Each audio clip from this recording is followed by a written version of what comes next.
자, 오늘 뭐 일자리부터 이야기해보죠. 그렇죠. 네. 문재인 대통령이 일부 언론에는 사과를 했다. 이거는 대단한 고용 절벽이고 정말 심각하죠. 이렇게도 했지만 또 한편으로 보면 사과로 보기가 좀 어렵기도 해요. 왜냐하면은 끝까지 간다. 이렇게 본 거 아닙니까? 그러니까 이제 많은 경제 전문가들이 청와대 분들을 제외하고 특히 이제 이념적으로 비슷한 분들 안방TV 구독해 주시고요. 이념적으로 비슷한 분들 제외하고는 많은 분들이 현재 경제 궤도를 수정해야 되는 거 아니냐라고 이야기하는데 뭐 장하성 정책실장 고고 문재인 대통령 뭐 큰 문제 없다. 미안하지만 큰 문제 없다. 이런 톤이에요. 그래서 지금 그런데 이제 심각합니다.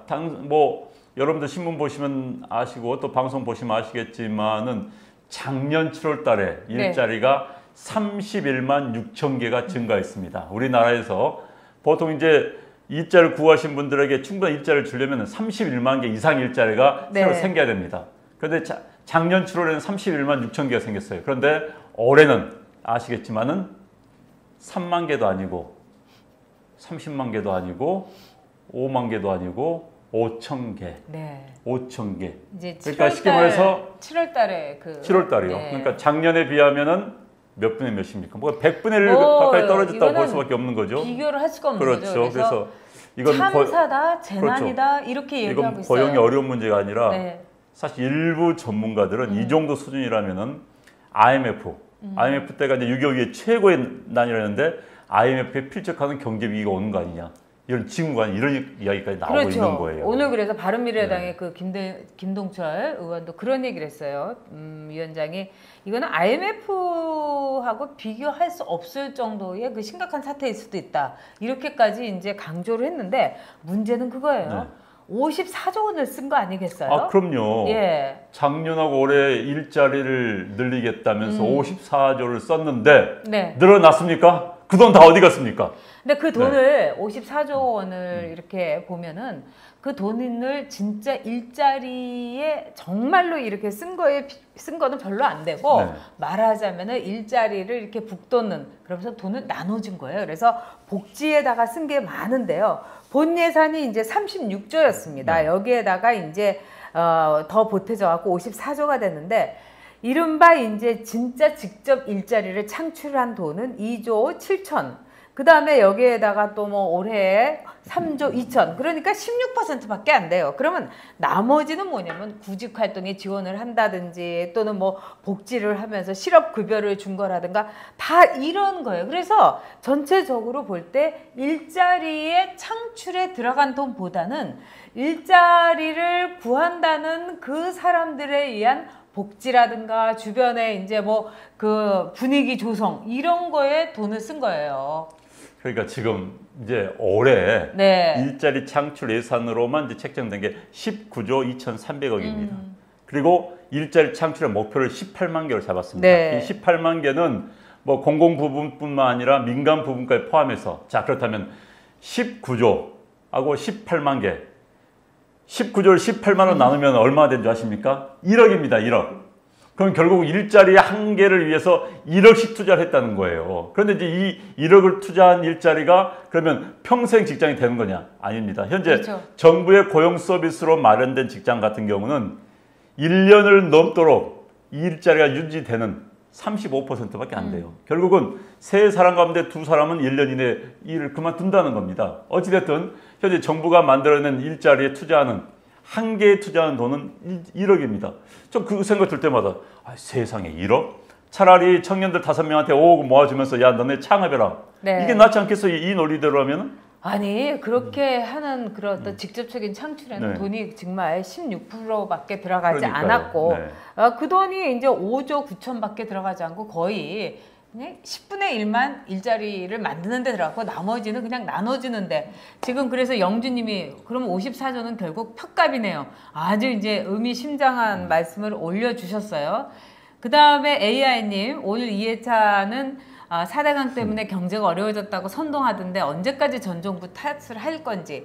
아니, 그러니까. 4대강에 들어간 돈이 40조예요. 그래서 26조. 그러니까 2배. 54조니까 2배 넣은 거예요. 네, 근데 그 부대 이것까지 그렇게 보면은 우리가 아무리 26조에서 40조까지로 얘기를 한다 하더라도 지금 4대강은 저희가 이제 요번에 그 현장을 좀 돌아봤더니 농촌에서는 굉장히 정부하고는 완전히 다른 얘기를 해서 저희가 다음 주 수요일에, 그러니까 다음 주가 아니라 이번 주 수요일, 그러니까 이틀 뒤에 수요일이요? 네. 그 4대강 전도사라고 한 이재호 그 전 장관을 모시고 한번 그냥 솔직하게 화끈하게 한번 얘기를 해보겠습니다. 4대강에 관한 논란의 4대강에 대체 뭐가 문제이고 그렇죠. 이에 대해서 또 이재호 전 한나라당 원내대표이시자 이제 MB 정부에서 장관을 지내신 책임 장관을 지내신 분의 이야기 한번 들어보면서 같이 고민을 해보도록 하겠습니다. 여러분도 또 4대강에 대해서 찬성을 하던 또는 지금 저는 찬성을 하지 않든 간에 한번 이제 이야기를 많이 10시에 라이브로 들어보시고 뭐가 옳은 건지 한번 판단해 보시길 바라고요.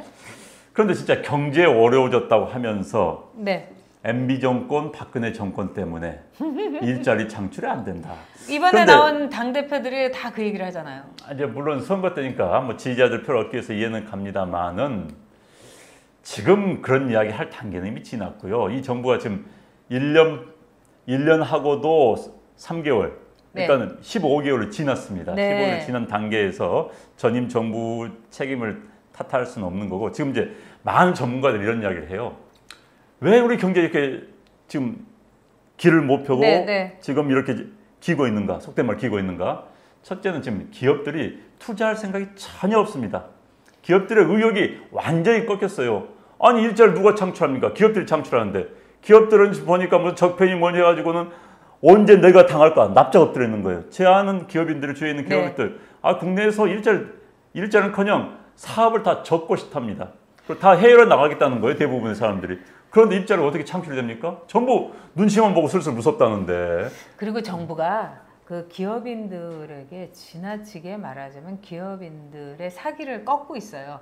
저는 이제 이번에 이제 진에어를 그 면허를 취소하지 않으면서 정부가 큰 선심 쓴 것처럼 그 조 씨들의 그 갑질에 대해서 우리가 이제 뭐 이런 식으로 얘기하는데 제가 보기에는 진에어는 우리가 그 기업으로서의 진에어를 봐야지 그 오너십만 봐서는 안 되는 거 아닙니까? 그리고 진에어는 정말 그 진에어에 다니고 그 직장을 사랑하는 수많은 그 직장인들의 회사인 거예요. 우리가 이 사는 현재 사회에서 그것이 무슨 하나의 일개 누구의 소유가 아니라 물론 갑질을 한 거는 잘못했지만은 거기에 대해서 진에어를 면허 취소한다 이렇게 한 거는 시장에 대한 제가 보기에는 언제까지나 저렇게 시장을 그렇게 어떻게 보면 삐딱하게 보나 이런 생각이 듭니다. 그러니까 시장을 이길 수 없습니다.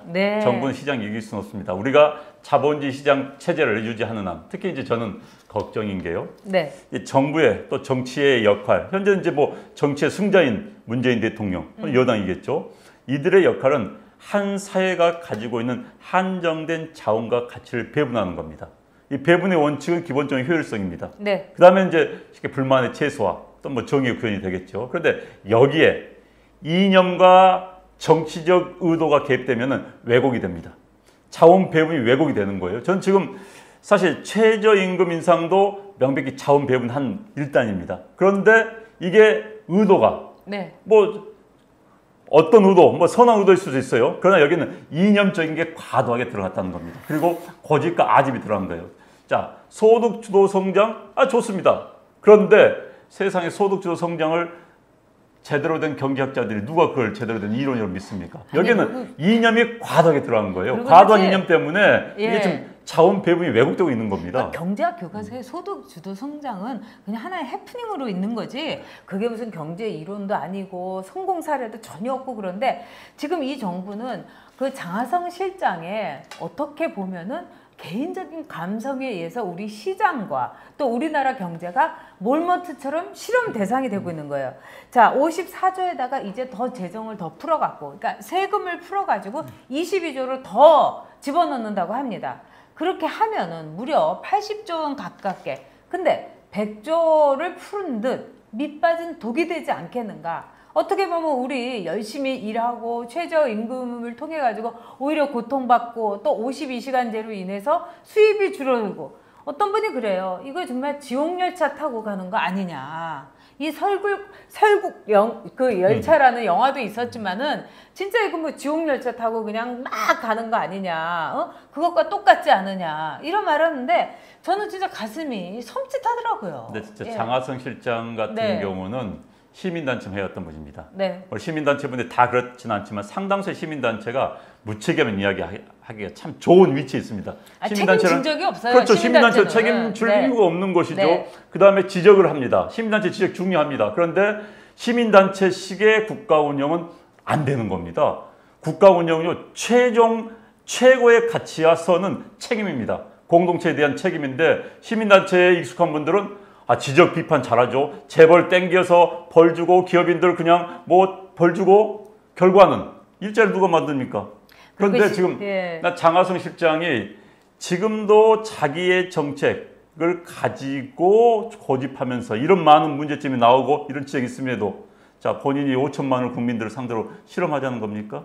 그리고 이건 말이 안 되는 일이 벌이고 있어요 지금. 그리고 장하성 실장하고 이제 그 김동연 부총리하고 이제 계속 엇박자가 나니까 오늘 문재인 대통령이 뭐 직을 걸고 둘이 사이좋게 지내라 뭐 이런 식으로 얘기를 했는데 문제는 물과 기름이 어떻게 섞일 수가 있겠으며 한쪽은 좌회전 깜빡이를 켜고 있고 한쪽은 우회전 깜빡이를 켜고 있는데 지금 이거 나라가 결단나지 않고 정말 이 정도라도 유지되고 있는 게 기적 중에 기적이다. 이렇게 말하는 그 기업인도 많습니다. 그리고 어떤 네티즌이 이런 얘기를 했어요. 지금의 이렇게 상황을 보면은 이른바 이제 정치 테마주, 이거를 이제 잔뜩 사가지고 이거를 끝까지 말하자면은 가지고 버티겠다. 이렇게 해갖고 말하자면 이제 상패되고 완전히 털리는 거하고 뭐가 다르냐. 이렇게 얘기한 네티즌도 있는데 제가 보기에는 지금 장하성 실장하고 김동연 부총리하고 지금 엄청나게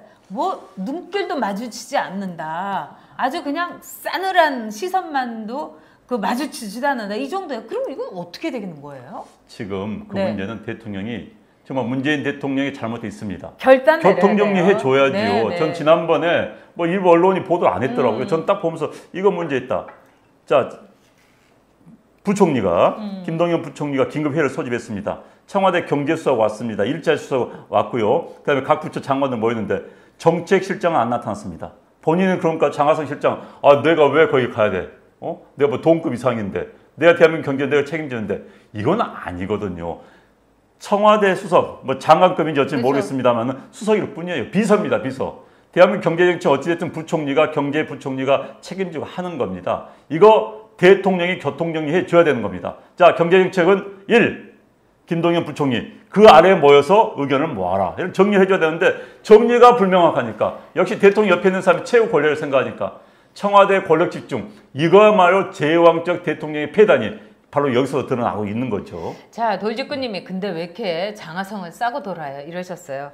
근데 제가 볼 때는 이 모든 문제는 경제팀이 이제 져야 될 것이다. 책임을 져야 될 것이다. 지금 언론에서 많이 얘기했지만 진짜 문제는 문재인 대통령에게 있습니다. 왜냐하면은 지금 이렇게 소득주도 성장이 온 국민에게 얼마나 큰 고통을 주고 있어요.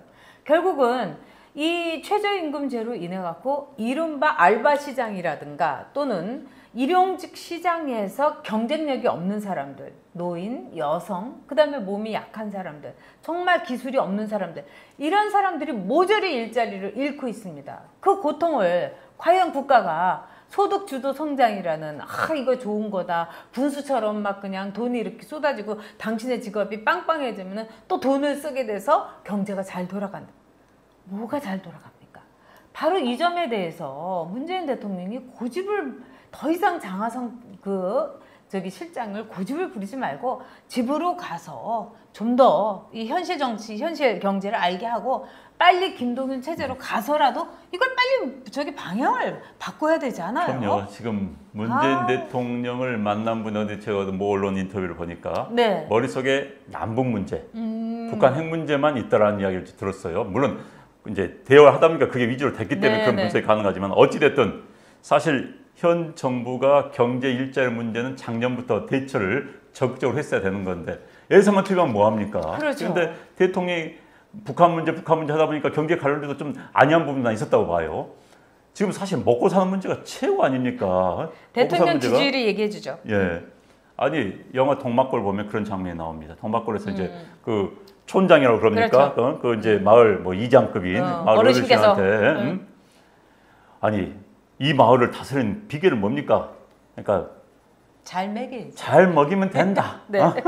배불리 먹이면 된다. 네.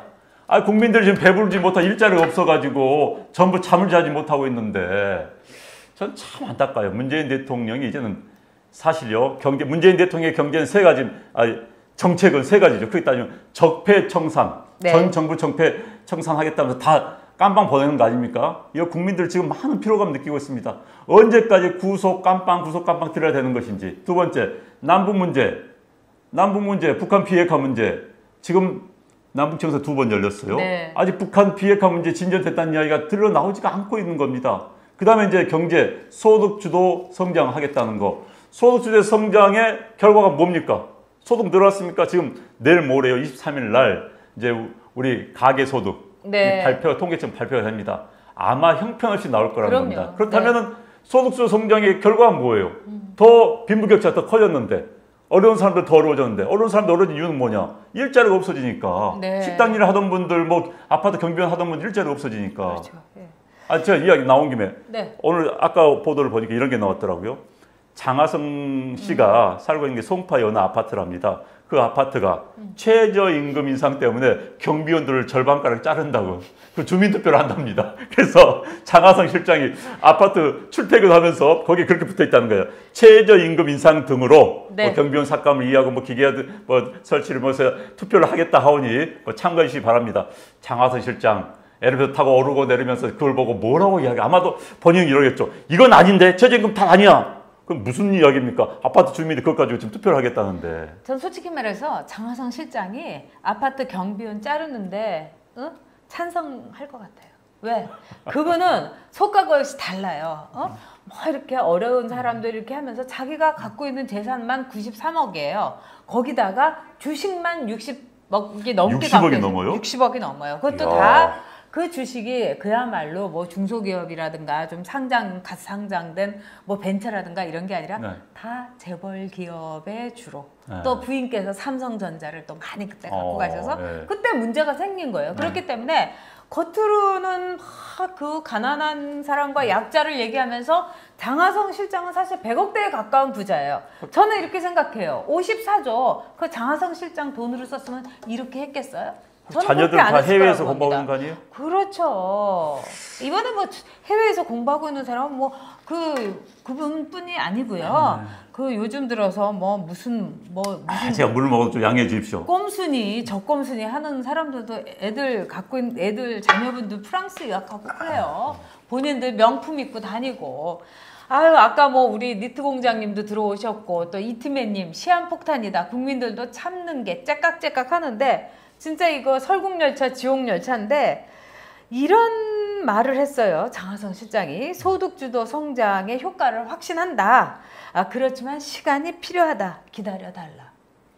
아우 배고파 죽겠는데 뭘 언제까지 기다리는 거예요? 배고픈 게 아니라 길바닥에 지금 나앉게 된 그러니까요. 사람들이 일자리가 얼마나 없는데. 많은데. 네. 그러면서 인구가 줄어서 그렇다. 근데 인구 주는 거 그거 다 계산하고 그래도 지금의 일자리 이 5천 명은 택도 없는 얘기라는 것이 일본은요 우리보다 인구 지금 더 줄고 있고요. 뭐 날씨 탓했어요. 일본은요 우리보다 지금 더 덥습니다. 네. 그래도 일자리만 펑펑 터져가지고 지금 대학생들은요 졸업하자마자 서로 체간이라고 대학생들이 실직자가 거의 없어요. 일본은 지금 거의 완전 고용 상태에 이르고 있는데 완전 교육이 아니라 일자리가 너무 넘치기 때문에 정부에서 투잡을 뛰라고 해요. 왜냐하면 사람이 너무 없으니까. 근데 우리의 경우는 52시간으로 오히려 일하지 말라고 이렇게 하고 있는 거나 마찬가지죠. 저는 그런 거에 정부가 더 이상 너무 시장에 개입하지 않았으면 좋겠어요. 그럼요. 네. 지금 정부가요 시시콜콜 다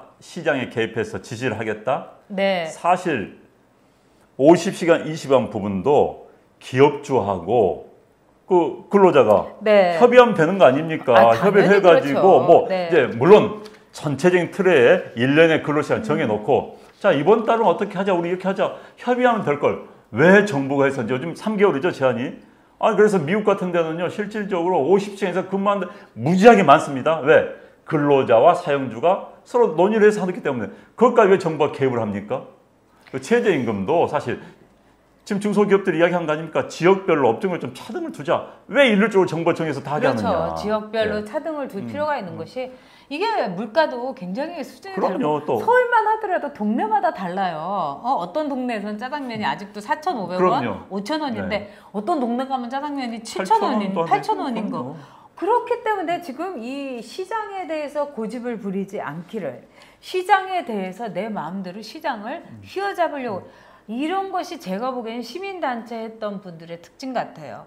제가 이제 그 문재인 정부가 이제 시민단체 출신들 또 교수분들을 굉장히 많이 등록을 하니까 실제로 시민단체에서 일을 했던 분이 그러더라고요. 참 걱정스럽다. 그래서 왜 그러냐.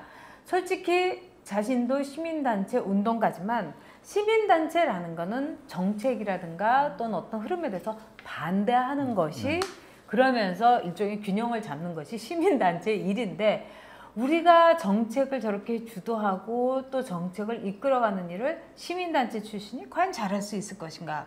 저는 굉장히 그분이 아주 솔직하게 일종의 양심 고백을 했다고 생각이 맞는 들었어요. 이야기입니다. 사실 정부 운영은요, 제가 거듭 이야기지만 책임감입니다. 그렇죠. 정부는 마지막 최종 책임을 지는 자리예요. 시민단체분들 비판하고 책임지지 않는 게 굉장히 익숙해 있습니다. 사실 이제 시민단체 분들이 들어올 수 있는 데는 위원회입니다. 위원회 위원들로 들어와서 다양한 의견을 개진하는 뭐 그 정도면 되는 겁니다. 근데 시민단체 분들이 책임 있는 자리에서 한다? 물론 한두 명은 괜찮을 수 있어요. 그런데 지금 뭐 청와대에 가면요, 시민단체 운동권 출신들이 휩쓸고 있어요. 이번에 뭐 5명의 새로운 비서관 들어왔는데 다 운동권 출신입니다. 물론 운동권 출신 가운데서도 뭐 열심히 살아서 정책적 경험을 쌓은 분도 있지만 또 상당수는 아직도 80년대식의 사고방식에 벗어나지 못한 분들이 많아요. 자, 부를 쌓는 것은 무조건 부도덕하고 기업은 약간 부도덕하고, 그리고 이런 말씀드리면은 본인들은 굉장히 이거 불편할 겁니다. 이거 불편한 진실이라고 할 수 있어요. 아직도 사회주의적인 정책, 사회 이념을 버리지 못한 분들이 있습니다.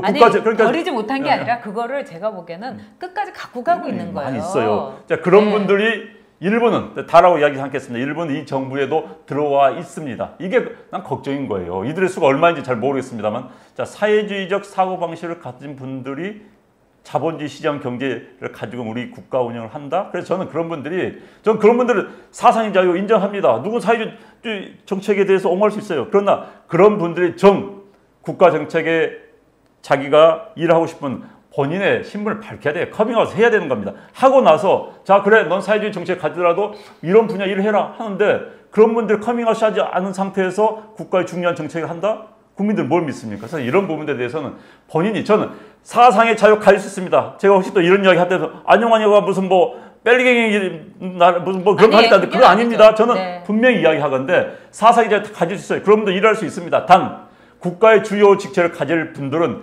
자기 이야기를 하십시오. 난 사회주의 이념이 대한민국을 위해서 더 좋다고 생각한다. 그러면 그걸 가지고 국민들이 판단을 하는 것이죠. 아니, 문재인 대통령이 그 후보 시절에 경제를 제일 우선적으로 살리겠다. 그리고 시장 경제, 또 재벌 기업 총수들하고도 청와대에서 만나겠다. 이렇게 얘기를 했어요. 그 대신 독대는 안 하겠다. 이렇게 얘기했는데, 그런 거를 통해 가지고 많은 사람들은 이 시장 경제에 대해서 문재인 대통령이 인정을 하고, 또 시장의 자유로운 흐름에 대해서도 존중을 하고, 이렇게 생각을 했는데, 지금 나가는 거는 오늘 일자리가 이런 식으로 고용 쇼크가 온 거에 대해서 굉장히 미안하고 송구스럽게 생각은 한다고 하면서도, 오늘 얘기한 거는 소득 주도 성장을 끝까지 밀고 나가겠다. 이렇게 얘기했어요. 그러니까 이 부분에 대해서는 정말 한번 정리를 할 필요가 있습니다. 처음에 소신도요, 현실과 맞지 않고 주위 사람과 맞지 않으면은 고집이 됩니다. 이 고집이요, 지나치면요, 아집이 되는 겁니다. 국가 정책을 고집과 아집으로 운영할 수는 없는 겁니다. 사실 이렇게 많이 지적이 들어오면은 한번 냉철하게, 자, 청와대에 있는 이른바 전문가들 뿐만 아니라 대한민국 경제 최고수들을 모아놓고, 서울대 뭐 이런 주요 대학의 최고수 교수들, 우리나라 각 분야 교수들이 있습니다. 이 고수들을 모셔서 한번 이야기 들어보십시오. 청와대에 있는, 거기에 있는 그분들, 소득주도 성장이 유일한, 대한민국을 위한 유일한 정책인 것으로 생각해 오고 주장해 온 분들 이야기만 듣지 마시고 대한민국 최고의 베스트 오브 베스트의 이야기 한번 들어보십시오. 그리고 나서 정책에 참고를 해야 되는 겁니다. 지금 아니 말이요. 경마말 이것만 보고 달린 거 있지 않습니까? 네. 자, 앞에 여기 먼저 소득주도 성장 이것만 보고 달면 어디로 다닙니까? 방향을 몰라요, 방향을. 그러니까 뛰기만 뭐합니까? 그러니까 앞만 보고 직진한다는 것은 참 이 경제에서는 참 위험한 거죠. 왜냐하면 경제라는 거는 정말 돌고 도는 거고 경제는 분위기입니다. 근데 이렇게 분위기를 싸늘하고 냉정하게 하면서 결국 이번에 이 지금 돌직구님도 굉장히 중요한 점을 지적을 해주셨는데 책임지지 않는 공론화 기구가 너무 많다. 전 EBS 보다가 대입제도 공론화 다큐에 대입 공론화 프로그램까지 방송하는 거 보고 너무 놀랐어요. 공론화 해산에 대해서 프로그램도 종방을 하더라고요. 정말 지금 방송 채널이 모두 홍보 채널인 것이 이 공중파에서도 소득 최저임금제 이거 너무너무 좋다. 이걸 가지고 말하자면은 글쎄요. 그 완장 차는 것처럼 완전히 홍보 전이대가 되어갖고 있는데 거기에 속을 국민들도 없고 또 거기에 휘둘릴 국민들도 아닙니다. 근데 오늘 문재인 대통령이 경제팀을 향해서 사생결단의 자세를 해라 이러면서 결국은 경제팀에 대해서 그대로 간다고 한 거예요. 그러면은 오른쪽에는 김동연, 왼쪽에는 장하성이 있는데 자, 이 팀 체제로 가가지고 뭐가 나아질 수 있는지 제가 보기에는 100조를 쏟아 부어도 고용 절벽 여기서 완전히 이제는 하나둘씩 다 몸을 날리는 수밖에 삼천국녀처럼 고용 절벽에서 100조를 쏟아부어도 몸을 날릴 수밖에 없는 현실입니다. 저는 그게 보여요. 국가 일자리를요 국가가 주도적으로 만들 수가 없습니다. 그건 정말 일회용 땜질밖에 안 되는 겁니다. 네. 구조적으로 일자리는 기업이 창출한 겁니다. 기업의 규제를 타파하고 기업인들의 분위기, 길을 살려줘서 투자를 하게 해서 일자리를 만들고 또 돈을 많이 벌게 해서 세금 많이 내게 이 선순환 구조가 돼야 되는 건데 지금 소득주도 성장 우리가 계속 여러 차례 이야기했습니다만 그 소득 결국은 세금으로 나눠주겠다는 건데 그 세금 누가 내는 겁니까? 기업들이 세금 내야 되는 겁니다. 사실 개인들이 내는 세금 많지가 않아요. 소득세 그렇죠. 대부분은 기업이고 법인세들입니다. 그런데 기업들이 지금 투자를 안 하겠다는데 내 한국에서 더 이상 투자 않고 해외를 떠나겠다는데 제발요 우리 경제 전문가들 지금 우리 청와대에 계신 분들이 끼리끼리 만나서 놀지 말고 정말 끼리끼리 만나지 마세요. 끼리끼리 밤마다 퇴근 빨리빨리 하셔요. 6시에 퇴근해서 정말 자기들 생각이 다른 사람들 저 만나러 오세요. 그럼 내가 여러 사람 소개시켜 줄 테니까. 절대로 안 만나볼 거예요. 기업인들 정말 주위에 있는 기업인들 만나서 본인들 이야기 좀 들어보세요. 끼리끼리 만나다 보면은 그래?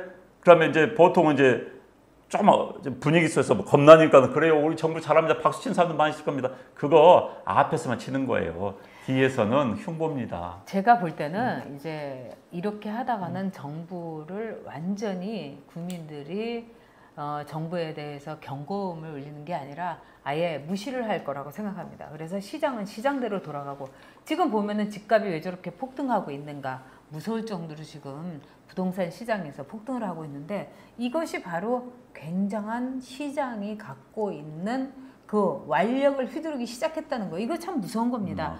그리고 아까 이제 이 많은 분들이 경제뿐인가 뭐 국제정세 큰 그림 얘기도 하시고 그랬는데 제가 볼 때는 이런 문제를 우리가 꼭 지적을 해야 될 것 같아요. 지금 우리가 이 경제 문제에 대해서 문재인 정부가 갖고 있는 이 최저임금제, 그 다음에 52시간 이 근로 이런 것들이 결국은 모든 기업의 손과 발을 묶습니다. 그렇게 되면은 거기에서 가장 큰 피해자는 자신의 그 선이라든가 꿈을 쫓는 이상이라든가 대낮에 꿈을 꾸는 몽상가들인 정부에 들어있는 뭐 비서관이라든가 정말 그 프로도 아니고 정말 사이비 사회주의자들 그런 사람들에게 피해가 오는 게 아니라 바로 국민이에요. 그리고 또 저는 이 생각도 듭니다. 이렇게 해서 경제가 망그러진다, 엉망진창이 된다. 그럼 무섭겠죠. 그러면은 국가의 재정을, 국가의 세금을 가지고 실업급여를 왕창 뿌리면서 예를 들면 10억 실업급여를 뭐 6개월을 주는 걸 뭐 1년을 준다든지 이런 식으로 해가면서 결국은 다음 정권을 어떻게든지 유지하기 위해서 다음에 우리가 상상할 수 없을 정도로 나라 곳간을 거덜을 내는, 왜냐하면 급하니까요. 그렇기 때문에 그런 일이 일어나지 않도록, 그것은 정말 역사적인 범죄가 될 겁니다. 정신 똑바로 차리길 바랍니다. 저는 이 정부가요, 일단 시장 경제의 원리에서 큰 틀을 벗어나면 안 되는 겁니다. 자, 예를 들어서 최저임금 상승은, 시장이라는 건 그렇지 않습니까? 가격이 오르면은 수요가 감소합니다.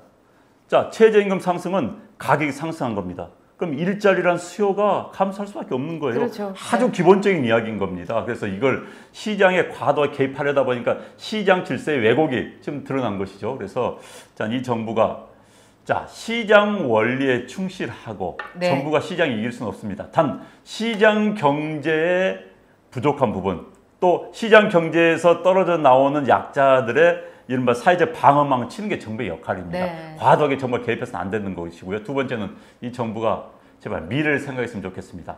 적폐, 과거만 이야기하다 보니까 난 이 정부가 아직까지 미래 이야기하는 거 본 적이 없습니다. 뭐 박근혜 정부 때 뭐 잘못한 거 있고 잘한 것도 있어요. 근데 미래는 이야기를 했었습니다. 미래위원회도 만들고 뭐 일을 얼마 했는지는 모르겠습니다만 어느 나라도 미래를 대응하려는 노력이라도 있었어요. 그런데 이 정부 들어가지고 저는 미래에 대한 이야기 들어본 기억이 안 나요.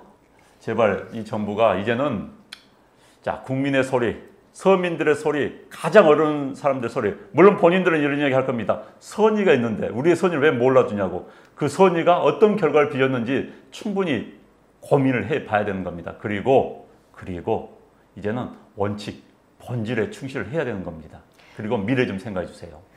그리고 제가 볼 때는 참 중요한 것은 앞으로 이제 그 문재인 정부가 이대로 가게 되면은 정말 우리나라에서 누가 고통을 받느냐 하는 점이에요. 그러면은 문재인 정부를 신뢰했던, 그러면서 문재인 정부의 간절한 어떤 염원을 걸었던 그 취약계층이 가장 처음부터 무너지게 됩니다. 그런 점을 문재인 정부가 잘 알고 좀 제대로 좀 가야 될 것 같아요.